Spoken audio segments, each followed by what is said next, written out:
اعوذ باللہ من الشیطان الرجیم بسم اللہ الرحمن الرحیم۔ محترم سامعین، السلام علیکم ورحمۃ اللہ وبرکاتہ۔ میں آپ کو اپنے چینل اقصیٰ اسلامک ایجوکیشن میں خوش آمدید کہتی ہوں اور دعا کرتی ہوں اللہ تعالیٰ آپ سب کو خوش رکھے، آباد رکھے اور آپ پر اپنی ہزار رحمتیں بارش کی طرح برسائے۔ سامعین، آج میں آپ کے ساتھ ماہ محرم الحرام کے پہلے جمعے کا وظیفہ شیئر کروں گی، جو کہ بہت ہی مجرب اور آسان ہے۔ اس وظیفے کی بہت ہی فضیلت و برکات ہیں۔ یہ بہت ہی بابرکت اور آزمایا ہوا عمل ہے۔ آپ اس عمل کو محرم الحرام کے پہلے جمعے کو لازم کریں، انشاءاللہ آپ کو فائدہ ضرور ہوگا۔ وظیفے کی جانب بڑھنے سے پہلے میں آپ کو ماہ محرم الحرام کے مہینے کی فضیلت بتاتی ہوں اور چند واقعات، چند خصوصیات میں آپ کو بتاتی ہوں جو اس مہینے میں رونما ہوئی۔ سب سے پہلے میں آپ کو ماہ محرم الحرام کے مہینے کی فضیلت بتاتی ہوں۔ محرم الحرام اسلامی سال کا پہلا مہینہ ہے جس کی فضیلت بہت ہی زیادہ ہے۔ یہ مہینہ اسلامی سال کا پہلا مہینہ ہے۔ مسلمانوں کے اسلامی سال کا آغاز بھی قربانی پر ہی ہوتا ہے اور اختتام بھی قربانی پر ہوتا ہے۔ اسلامی سال کے پہلے مہینے میں بھی قربانیاں ہوئیں اور آخری مہینے میں بھی قربانیاں ہوئیں۔ اللہ تبارک و تعالی کا لاکھ لاکھ شکر ہے کہ اس نے اپنے خاص کرم و فضل سے ہمیں اپنے پیارے محبوب حضرت محمد مصطفیٰ صلی اللہ علیہ وآلہ وسلم کی امت میں پیدا فرما کر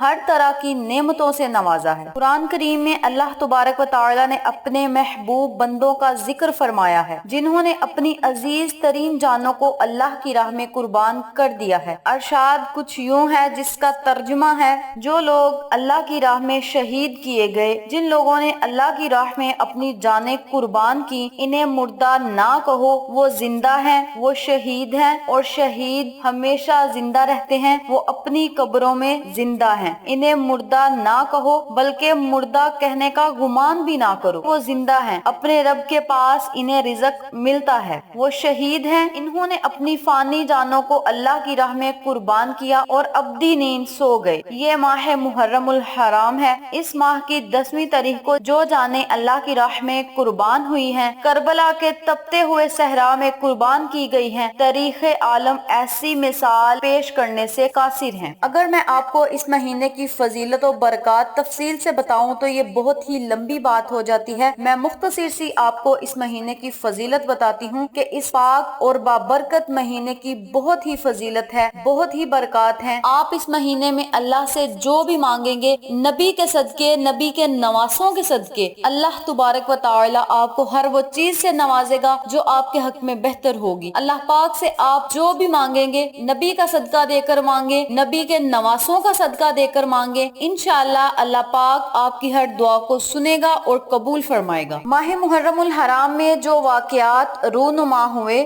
چند خصوصیات جو رونما ہوئی، ان کا میں آپ کے ساتھ ذکر کرتی ہوں۔ نمبر 1، اسی حرمت والے مہینے میں حضرت آدم علیہ السلام کی توبہ قبول ہوئی۔ اسی مہینے حضرت ادریس علیہ السلام کو درجات عالیہ نصب ہوئے۔ حضرت نوح علیہ السلام کی کشتی جودی پہاڑ پر اتری۔ حضرت ابراہیم علیہ السلام کو خلیل کا نصب عطا ہوا۔ حضرت یوسف علیہ السلام کو جیل سے رہائی نصیب ہوئی۔ حضرت یعقوب علیہ السلام کی بینائی لوٹائی گئی۔ حضرت یونس علیہ السلام کو مچھلی کے پیٹ سے نجات ملی۔ حضرت یونس علیہ السلام کی قوم کی توبہ قبول ہوئی۔ حضرت موسیٰ علیہ السلام کی قوم کو فرعون سے نجات ملی۔ حضرت عیسیٰ علیہ السلام کو زندہ آسمان پر اٹھایا گیا۔ حضرت حسین رضی اللہ تعالیٰ عنہ کو شہادت نصیب ہوئی۔ زمانہ جاہلیت میں اہل مکہ خانہ کعبہ پر غلاف چڑھایا کرتے تھے، اس تاریخ کو قیامت قائم ہوگی۔ یہ چند واقعات اسی مہینے میں رونما ہوئے جن کا میں نے آپ کے ساتھ ذکر کیا ہے، اس لیے یہ ماہ محرم الحرام کا بہت ہی فضیلتوں والا مہینہ ہے۔ اس مہینے میں آپ نے اللہ سے جو مانگنا ہے آپ مانگیں۔ درود شریف نبی کریم صلی اللہ علیہ وآلہ وسلم کی خدمت میں پیش کریں، ان کے نواسوں کے صدقے اللہ سے مانگیں، انشاءاللہ اللہ پاک آپ کی ہر دعا کو سنے گا اور قبول فرمائے گا۔ سنت رسول کو اپنائیں، نبی کی پیاری پیاری سنتوں پر عمل کریں، صراط مستقیم پر چلیں اور پھر دیکھیں اللہ پاک آپ پر کس طرح راضی ہوتا ہے، یہ آپ خود اپنی آنکھوں سے دیکھیں گے انشاءاللہ۔ اس پاک اور بابرکت مہینے کی عزت کریں، احترام کریں۔ محرم الحرام کا مہینہ ایسا مہینہ ہے جس کو قرآن پاک نے حرمت والا مہینہ قرار دیا ہے۔ اللہ تبارک و تعالی نے قرآن پاک میں فرمایا ہے 4 مہینے حرمت والے ہیں، ان میں سے ایک مہینہ محرم الحرام حرام کا ہے۔ تو آپ سب اس پاک اور بابرکت مہینے کی برکات سے فیض یاب ہوں، اس مہینے کا احترام کریں، اللہ سے مانگیں، رو رو کر مانگیں، گر گڑا کر مانگیں، نبی کا صدقہ دے کر مانگیں اور نبی کے نواسوں کا صدقہ دے کر مانگیں۔ انشاءاللہ اللہ پاک آپ پر ضرور مہربان ہوگا، آپ کی ہر دعا کو سنے گا اور قبول فرمائے گا۔ بے شک اللہ تبارک و تعالی سمیع البصیر ہے، وہ ہر چیز کو دیکھتا ہے، ہر دعا کو سنتا ہے اور قبول فرماتا ہے۔ آپ اللہ سے مانگیں، انشاءاللہ بفضل خدا آپ کو ضرور ملے گا۔ تو چلیں آپ کا وقت ضائع کیے بنا ہم اپنے مقصد کی طرف چلتے ہیں۔ وظیفہ ذکر کرنے سے پہلے میری آپ سے گزارش ہے کہ میری ویڈیو کو آخر تک ضرور دیکھیے گا، اور جن لوگوں نے ابھی تک میرے چینل اقصیٰ اسلامک ایجوکیشن کو سبسکرائب نہیں کیا، وہ نیچے موجود لال رنگ کے بٹن کو دبا دیں اور ساتھ موجود گھنٹی کے بٹن کو دبا دیں تاکہ میری ہر نئی آنے والی ویڈیو کی اپڈیٹ آپ تک بآسانی پہنچ سکے۔ جزاک اللہ۔ اب میں آپ کو بتاتی ہوں کہ آپ نے اس وظیفے کو کس لیے کرنا ہے۔ آپ اس وظیفے کو ہر مقصد میں کامیابی کے لیے کر سکتے ہیں، ہر پریشانی سے چھٹکارا پانے کے لیے، ہر مصیبت سے نجات پانے کے لیے آپ اس عمل کو، اس وظیفے کو کر سکتے ہیں۔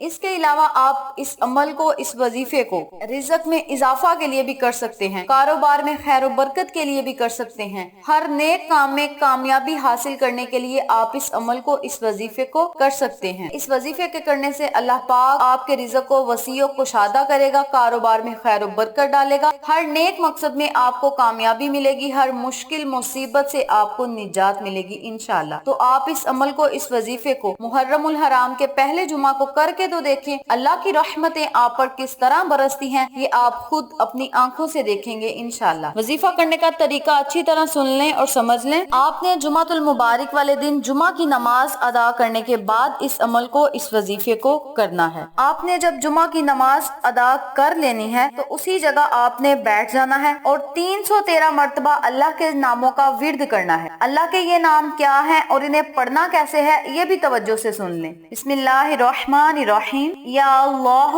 یا رزاق یا غنی، یا اللہ یا رزاق یا غنی۔ آپ نے اللہ کے ان تینوں ناموں کو اکٹھا پڑھ کر ایک تصور کرنا ہے۔ اسی ترتیب سے، اسی طریقہ کار سے آپ نے اللہ کے ان تینوں ناموں کو 313 مرتبہ پڑھنا ہے، یعنی آپ نے ان تینوں ناموں کو اکٹھا پڑھ کر ایک تصور کرنا ہے اور 313 مرتبہ آپ نے اس عمل کو، اس وظیفے کو مکمل کرنا ہے۔ اس کے اول آخر آپ نے 11 مرتبہ درود ابراہیمی لازم پڑھنا ہے۔ جب آپ نے اس عمل کو، اس وظیفے کو شروع کرنا ہے تو آپ نے 11 مرتبہ درود پاک پڑھنا ہے۔ جب آپ 11 مرتبہ درود پاک پڑھ لیں تو پھر آپ نے اللہ کے ان تینوں ناموں کو پڑھنا ہے۔ ان میں سے ایک نام اللہ کا ذاتی ہے، 2 نام اللہ کے صفاتی ہیں۔ یا اللہ یا رزاق یا غنی، یہ 1 مرتبہ ہو گیا۔ یا اللہ یا رزاق یا غنی، یہ 2 مرتبہ ہو گیا۔ اسی ترتیب سے، اسی طریقہ کار سے آپ نے ان تینوں ناموں کو اکٹھا پڑھ کر ایک تصور کرنا ہے اور 313 مرتبہ جب آپ نے اس عمل کو، اس وظیفے کو مکمل کر لینا ہے تو پھر آپ نے 100 مرتبہ کلمہ